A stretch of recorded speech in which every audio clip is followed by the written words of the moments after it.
नमस्कार, Avon news में आपका स्वागत और मैं हूं आपके साथ चेतना चौधरी। चलिए रुक करते हैं बड़ी खबरों की ओर। बीजेपी के राष्ट्रीय अध्यक्ष अमित शाह ने सोमनाथ में एक जनसभा के दौरान कहा कि उत्तर प्रदेश मेयर चुनाव में उनकी पार्टी की जीत की तुलना उससे करने जैसी नहीं जो कि गुजरात में 18 दिसंबर को होने जा रहा है। शाह ने कहा कि उत्तर प्रदेश नगर निगम चुनाव में कांग्रेस को एक भी सीट नहीं मिली। वहीं दूसरी ओर प्रधानमंत्री नरेंद्र मोदी और मुख्यमंत्री योगी आदित्यनाथ के नेतृत्व में बीजेपी का झंडा ऊंचा लहराया है। यूपी निकाय चुनाव में भाजपा को प्रचंड जनादेश मिला है। प्रदेश के 16 नगर निगमों में से 14 पर भाजपा ने जीत दर्ज की है।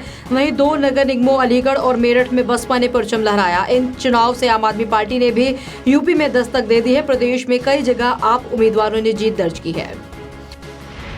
उत्तर प्रदेश के निकाय चुनाव का किला फतेह कर मुख्यमंत्री योगी आदित्यनाथ फूलों के गुलदस्ते और एक उपहार के साथ दिल्ली में प्रधानमंत्री नरेंद्र मोदी से मिलने पहुंचे। मुलाकात के दौरान पीएम मोदी ने योगी को जीत की बधाई दी।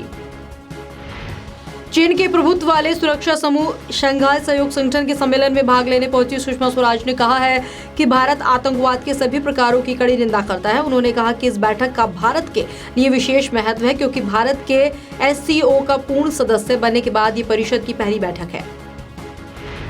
गुजरात में एक रैली के दौरान शहीद बीएसएफ जवान की बेटी के अपमान का एक शर्मनाक मामला सामने आया। दरअसल ये लड़की मुख्यमंत्री विजय रूपाणी से मिलने पहुंची थी, लेकिन वहां से उसे महिला पुलिसकर्मियों ने रोक लिया और घसीटकर बाहर निकाल दिया। खबर है कि मुख्यमंत्री विजय रूपाणी वहां पर उन्हें उसे रोकने की बजाय शांति से बाहर ले जाने के लिए कहते दिखे।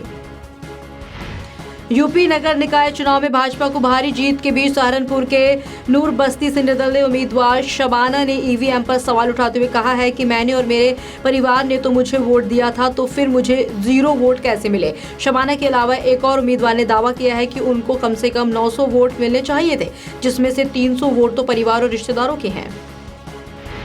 राहुल गांधी ने 22 सालों का हिसाब गुजरात मांगे जवाब सीरीज में आज फिर से सवाल पूछा है। प्रधानमंत्री जी, चौथा सवाल, सरकारी स्कूल कॉलेज की कीमत पर किया शिक्षा का व्यापार, महंगी फीस से पड़ी हर छात्र पर मार, न्यूज इंडिया का सपना कैसे होगा साकार, सरकारी शिक्षा पर खर्च में गुजरात देश में 26वें स्थान पर क्यों है, युवाओं ने क्या गलती की है। सुप्रीम कोर्ट ने रेल यात्रा के दौरान यात्रियों की सुरक्षा सुनिश्चित करने की मांग को लेकर दायर याचिका पर केंद्र और रेल मंत्रालय से जवाब मांगा है। मुख्य न्यायाधीश दीपक मिश्रा, जस्टिस एएम खानविलकर और जस्टिस डीवाई चंद्रचूड़ की पीठ ने एक नोटिस जारी किया है। याचिका में कहा गया है कि ट्रेनों में सुरक्षा उपाय नहीं के बराबर है और डिब्बों के भीतर सीसीटीवी कैमरे अभी तक नहीं लगाए गए हैं। हाल ही में गिरफ्तार किए गए लश्कर आतंकी ने आतंकवादी गतिविधियों में पाकिस्तान की भागीदारी और मुंबई हमले के मास्टरमाइंड हाफिज सईद के साथ साथ आईएसआई की भारत में आतंक फैलाने में भूमिका को लेकर खुलासे किए हैं। गिरफ्तार आतंकी आमिर ने आतंकी संगठन लश्कर-ए-तैयबा और पाकिस्तान की आईएसआई एजेंसी के संचालकों के नाम भी बताए हैं जो भारत विरोधी गतिविधियों में हिस्सा लेते हैं। शीतकालीन सत्र में ट्रिपल तलाक पर मोदी सरकार कानून बना सकती है। सरकार ने इसी आशय से विधेयक का मसौदा राज्य सरकारों को उनकी राय के लिए भेजा है। साथ ही कहा है कि इस मामले में अपनी राय जल्द से जल्द केंद्र सरकार को भेजे। ये कानून सिर्फ 3 तलाक पर ही लागू होगा। इस कानून के बाद कोई भी मुस्लिम पति अगर पत्नी को 3 तलाक देगा तो वो गैर कानूनी होगा। बठिंडा के प्रताप नगर से एक घटना सामने आई है। हमारे संवाददाता दीपू शर्मा की खबर के मुताबिक जहां पशुपालन डेयरी के संबंध में लोगों ने विरोध किया क्योंकि उससे काफी गंदगी फैल रही है, लेकिन डेयरी मालिक ने लोगों के साथ मारपिटाई करनी शुरू कर दी। बठिंडा के प्रताप नगर के रहने वाले प्रदीप ने बताया है कि डेयरी मालिक ने जबरदस्ती बंधक बनाकर सारे शरीर पर दांतों से काट खाया। उधर डेयरी मालिक का कहना है कि ये सब झूठ बोल रहे हैं और अपने आप ही युवक हमारे घर के अंदर दाखिल हुआ था और मेरे ऊपर हमला किया।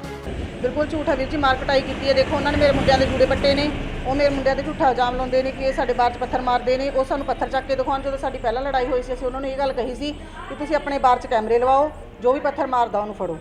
असीं ये गल उन्होंने कही सी, ठीक है। बाकी साढ़े बार देखो साफ सफाई कितनी है, कोई गंदगी है, कदे भी कोई आए देखे आके नोट करो, किसी तो मर्जी गली महल्ले तो पुछो भी साढ़े बार कोई गंदगी है जो साड़ी डेयरी के कोई खिलाफ है। जो उन्होंने मार पिटाई इस करके हुई कि उन्होंने मेरे बच्चों के जूड़े पट्टे। सरदार लोगों के जूड़े आपदे असीं आपदे जूड़ियां नूं नहीं हथ लवान दे सकते इस करके। ये हमारे घर के साथ यहाँ पे डेयरियाँ चल रही हैं। इनमें 25 से 30 गाय भैंसें रखी हुई इन्होंने, जिनका सारा गोबर गंद हमारे घर के आगे हमारे घर के साथ रखते हैं छत के साथ।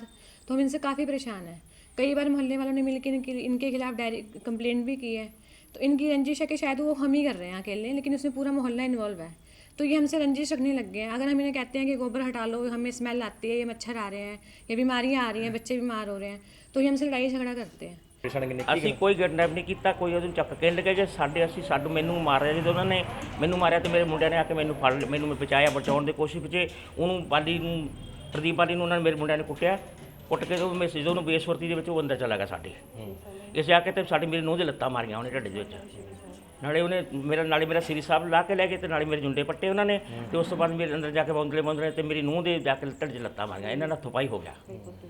हाँ इस कहने को ਤੁਹਾਡੇ ਤੇ ਗਲਤ ਐਲੀਗੇਸ਼ਨ ਲਾ ਰਹੇ ਸਾਡੇ ਤੇ ਗਲਤ ਐਲੀਗੇਸ਼ਨ ਲਾ ਰਹੇ ਆਪ ਗਲਤ ਹੋ ਆਪ ਗਲਤ ਹੈ, ਉਹ ਵੀ ਗਲਤ ਹੈ ਤੇ ਸਾਰਾ ਪਰਿਵਾਰ ਉਹਨਾਂ ਨੇ ਗਲਤ ਹੈ। ਅਸੀਂ ਝੂਠ ਮਾਰਨ ਵਾਲੇ ਬੰਦੇ ਨਹੀਂ, ਇਹ ਝੂਠੇ ਬੰਦੇ ਆ ਬਿਲਕੁਲ।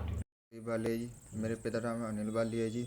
ਸਾਡੀ ਗਲੀ 'ਚ ਨਜਾਇਜ਼ ਡੇਅਰੀਆਂ ਖੁੱਲ੍ਹੀਆਂ ਹੋਈਆਂ ਨੇ ਜੀ, ਜਿਨ੍ਹਾਂ ਕਰਕੇ ਅਸੀਂ 2-3 ਵਾਰੀ ਕੰਪਲੇਂਟ ਵੀ ਕੀਤੀ ਹੈ ਜੀ। ਅਸੀਂ ਤੇ ਮੁਹੱਲਾ ਵਾਸੀਆਂ ਨੇ ਜੀ, ਠੀਕ ਹੈ ਜੀ। ਤੇ ਉਹ ਡੇਅਰੀਆਂ ਹਾਲੇ ਤੱਕ ਬੰਦ ਨਹੀਂ ਹੋਏ, ਜਿਸ ਕਰਕੇ ਸਾਡੇ ਤੇ ਰੰਜਿਸ਼ ਚੱਲ ਰਹੀ ਹੈ ਜੀ 2 ਮਹੀਨਿਆਂ ਦੀ ਜੀ, ਠੀਕ ਹੈ ਜੀ। ਉਸ ਤੋਂ ਬਾਅਦ ਸਾਡੀ ਲੜਾਈ ਹੋ ਗਈ ਜੀ, ਠੀਕ ਹੈ ਜੀ। ਉਸ ਤੋਂ ਬਾਅਦ ਹੱਥਾਪਾਈ ਹੋ ਗਈ, ਇਹਨਾਂ ਦੀ ਜਨਾਨੀ ਨੇ ਮੇਰੀ ਜਨਾਨੀ ਨੂੰ ਮੇਰੇ ਘਰ ਨੂੰ ਮਾਰਿਆ ਜੀ, ਤੇ ਚਰਨਜੀਤ ਤੇ ਉਹਦੇ ਦੋਨੇ ਮੁੰਡਿਆਂ ਨੂੰ ਮਾਰਦੇ ਹੋਏ ਮੈਨੂੰ ਆਪਣੇ ਘਰੇ ਲੈ ਗਏ ਜੀ। ਉੱਥੇ ਮੈਨੂੰ ਮਾਰਨ ਦੀ ਧਮਕੀ ਦਿੱਤੀ ਜੀ। ਉਸ ਤੋਂ ਬਾਅਦ ਜਦੋਂ ਪੁਲਿਸ ਆ ਗਈ ਜੀ, ਜਨਾਨੀ ਨੇ ਪੁਲਿਸ ਆਉਂਦੀ ਹੋਈ ਦੇਖ ਕੇ ਅੰਦਰ ਭੱਜ ਕੇ ਤੇ ਉਹਨੇ ਚਰਨਜੀਤ ਨੇ ਆਪਣੀ ਜਨਾਨੀ ਪਰਮਿੰਦਰ ਕੌਰ ਨੂੰ ਕਿਹਾ ਜੀ ਵੀ ਰਿਵਾਲਵਰ ਕੱਢ ਕੇ ਲਿਆ, ਜੇ ਇਹ ਬਿਆਨ ਨਾ ਦਿੱਤਾ ਮੈਂ ਖੁਦ ਆਇਆ ਤੇ ਇਹ ਤੈਨੂੰ ਗੋਲੀ ਮਾਰ ਦਾਂਗੇ ਜੀ। ਉਸ ਤੋਂ ਬਾਅਦ ਮੇਰੇ ਗਰਦਨ ਤੇ ਗੋਡਾ ਰੱਖ ਕੇ ਮੈਨੂੰ ਧਮਕੀ ਦਿੱਤੀ ਤੇ ਵੀਡੀਓ ਬਣਵਾਈ ਆਪਣੀ ਕੁੜੀ ਤੋਂ ਜੀ। ਸਾਡੀ ਤਾਂ ਇਹੀ ਦਰਖਾਸਤ ਹੈ ਕਿ ਇਹ ਡੈਰੀਆਂ ਬੰਦ ਕੀਤੇ ਜਾਣ, ਇਸ ਨਾਲ ਸਾਨੂੰ ਬਿਮਾਰੀਆਂ ਹੋ ਰਹੀਆਂ ਨੇ, ਜਿਸ ਕਰਕੇ ਗੰਦ ਗੋਇਆ जो कि आ साढ़े घरे आ रहा है जी। रिलायंस इंडस्ट्रीज लिमिटेड के अध्यक्ष और देश के सबसे धनी शख्स मुकेश अंबानी ने एक कार्यक्रम में कहा है कि भारत में साल 2030 तक 10 लाख करोड़ डॉलर की अर्थव्यवस्था बनने का दम है और ये इसी सदी में अमेरिका और चीन को पीछे छोड़ देगा। अंबानी ने कहा कि पश्चिमी वर्चस्व के 300 वर्षों के बाद एक बार फिर दुनिया भारत और चीन की तरफ देख रही है। अमेरिकी राष्ट्रपति डोनाल्ड ट्रंप और भारत के प्रधानमंत्री नरेंद्र मोदी ने फोन पर बातचीत कर पिछले महीने हैदराबाद में हुए वैश्विक उद्यमिता सम्मेलन के सफल आयोजन पर संतुष्टि जाहिर की। इस दौरान ट्रंप की बेटी और उनकी वरिष्ठ सलाहकार इवांका ट्रंप के नेतृत्व में अमेरिकी प्रतिनिधिमंडल ने 3 दिवसीय कार्यक्रम में शिरकत की थी। डिजिटल ढंग से आरक्षित टिकटों की संख्या में 12% की बढ़ोतरी के बाद रेलवे बोर्ड के सदस्य ने कहा है कि यात्री अब एक ऐप भीम पर भी अपनी टिकटों को बुक करा सकते हैं। टिकट खरीदार अब भीम का भी इस्तेमाल कर सकते हैं। नोटबंदी से पहले लगभग 58% आरक्षित टिकट ऑनलाइन बुक होती थी। अक्टूबर 2016 के बाद से ये संख्या बढ़कर 70% हो गई है। बॉलीवुड के दिग्गज अभिनेता धर्मेंद्र का कहना है कि आजकल फिल्म उद्योग सब्जी मंडी बन गया है और वर्तमान परिदृश्य में कलाकार पैसों के लिए कुछ भी करने को तैयार है। अभिनेता ने कहा कि आज की फिल्म की दुनिया उनके युग से अलग है, क्योंकि आज कलाकार पैसों के लिए कुछ भी करने के लिए तैयार हो जाता है। मेरे साथ बड़ी खबरों में फिलहाल इतना ही। देश दुनिया की ताज़ा तरीन खबरें देखने के लिए आप देखते रहिए वन न्यूज़।